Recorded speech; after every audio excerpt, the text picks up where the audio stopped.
సీతారామరాజు జిల్లా రంపచోడవరం గిరిజన గురుకుల కళాశాలలో విద్యార్థులు అస్వస్థతకు గురయ్యారు. 44 మంది విద్యార్థులు అస్వస్థతకు గురై నడవడానికి కూడా ఇబ్బంది పడ్డారు. దీంతో వారందరినీ అంబులెన్స్ లో రంపచోడవరం ఆసుపత్రికి తరలించారు. అయితే ఈ అస్వస్థతకు కారణం కలుషిత ఆహారమో మరొకటో అనుకుంటే పొరపాటే. చెప్పిన మాట వినటం లేదు అనే కారణంతో ప్రిన్సిపల్ వ్యవహరించిన తీరే దీనికి కారణమని బాధిత విద్యార్థినులు ఆరోపిస్తున్నారు. తమతో వరుసగా 2 రోజుల పాటు 100 గుంజీలు చొప్పున తేయించారని ఆరోపిస్తున్నారు విద్యార్థినులు. దీంతో నడవడానికి కూడా కాళ్లు సహకరించడం లేదు అని ఆరోపిస్తున్నారు. మొత్తం 44 మంది విద్యార్థినులు ఈ రకంగా ఇబ్బంది పడ్డారు. దీంతో వారందరినీ అంబులెన్స్ లో రంపచోడవరం ఆసుపత్రికి తరలించారు. మరోవైపు విద్యార్థినుల పట్ల ప్రిన్సిపల్ వ్యవహరించిన తీరుపై విద్యార్థినుల కుటుంబ సభ్యులు మండిపడుతున్నారు.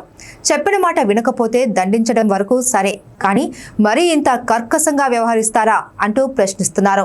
గుంజీలు తీయడంతో కాళ్లు వాపులు వచ్చి విద్యార్థినులు నడవడానికి కూడా ఇబ్బందులు పడుతున్నారని ఆవేదన వ్యక్తం చేస్తున్నారు. విద్యార్థినుల పట్ల అమానుషంగా వ్యవహరించిన ప్రిన్సిపల్ మీద చర్యలు తీసుకోవాలి అని డిమాండ్ చేస్తున్నారు. ఈ రోజు రంపచోడవరం మండలంలో ఉన్నటువంటి గురుకుల కళాశాలలో విజిట్ చేయడం జరిగింది. ఇక్కడ గత శుక్రవారం పిల్లలు ఏదో పని చేయలేదని ఇక్కడ ప్రిన్సిపల్ అండ్ పీడీ పిల్లల్ని చాలా ఇబ్బంది పెట్టారని చెప్పారు. పిల్లలందరూ కూడా ప్రజెంట్ వాళ్ళందరూ హాస్పిటల్లో ఉన్నారు. వెళ్ళి వాళ్ళ పరామర్శించడం జరిగింది. వాళ్ళు అంటున్నారు మేము పని చేయలేదని చెప్పి మమ్మల్ని గుంజీలు తీయించి 260 గుంజీల వరకు తీయించారు. దానివల్ల మాకు హెల్త్ ప్రాబ్లం అయింది, నడవలేని పరిస్థితి, బాడీ పెయిన్స్ అని పిల్లలందరూ చెప్తా ఉన్నారు. తక్షణమే ఈ కాలేజ్ కూడా వచ్చి పిల్లలందరితో కూడా మాట్లాడితే వాళ్ళ ప్రాబ్లమ్స్ చాలా చెప్పారు. ఇక్కడ నిజంగానే వాళ్ళకి మానసికంగా కృంగిపోయినటువంటి పరిస్థితులు ప్రతి ఒక్క పిల్లోడు కూడా చెప్తా ఉన్నారు. ఇక్కడ ఉన్న ఇవన్నీ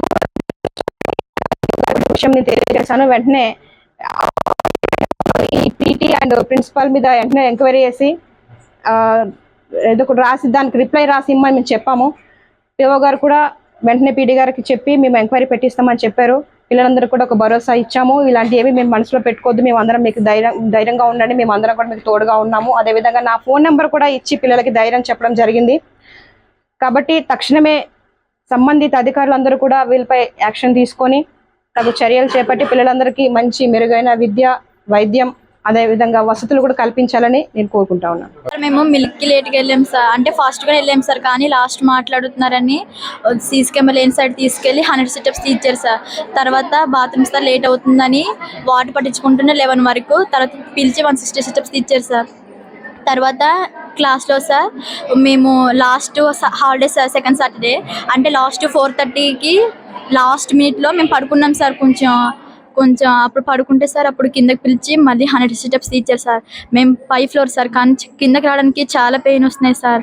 కానీ కూడా మేము చెప్పకుండా పేరెంట్స్ చెప్పాం సార్. పేరెంట్స్ చెప్తేమో వాళ్ళు ఏమనలేక టీచర్స్కి ఏం అడుగుతారని వదిలేసారు సార్ వాళ్ళు కూడా.